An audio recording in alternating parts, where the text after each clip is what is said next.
আমি একটা অভিজ্ঞতা শেয়ার করি। আসলে এটা খুবই দরকারি যারা ছোট্ট বন্ধুদেরকে নিয়ে কাবাতে বা অন্য কোথাও আসেন।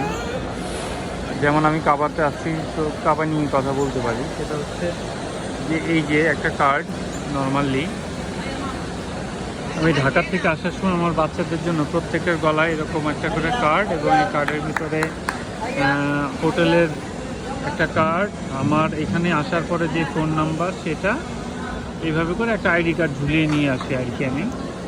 তো এখানে এসে যেটা হয় যে আমার বড় মেয়ে হঠাৎ করে একটু মানে অকেলে এদিক সেদিক পাশেই চলে যায় আর কি।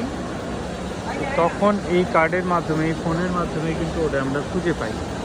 এই ভুলগুলো কেউ করবেন না ইনশাল্লাহ। যেহেতু কাবাতে যারা আসবেন বা অন্য যেই জনবহুল জায়গায় যাবেন, এরকম একটা কার্ড আপনারা চাইলে সেটা ব্যবহার করতে পারেন। যেমন এই যে আমার ছোটো মেয়ে, ওর গলায় এরকম একটা কার্ড, এরকম একটা কার্ড আপনারা ব্যবহার মানে কী বলে এটাকে, যে আপনারা এরকম রাখতে পারেন আর কি। আর এখানে রিচবেলের একটা ব্যাপার আছে বাচ্চাদের, সেটাও করতে পারেন। বাট ওইটার থেকে সহজ এটা হয়, কারণ হচ্ছে পুলিশরা যখনই দেখে কোনো সিঙ্গেল বাচ্চা আর এরকম ফোন নাম্বার দেখলেই ওরা সাথে সাথে ওই ফোনটা থেকেই ফোন দেয়, ফোন দিয়ে ওরা সেটাকে কন্ট্যাক্ট করে। তো যারা আসবেন বাবুদেরকে নিয়ে, তারা অবশ্যই এই কাজটা করতে পারেন ইনশাআল্লাহ।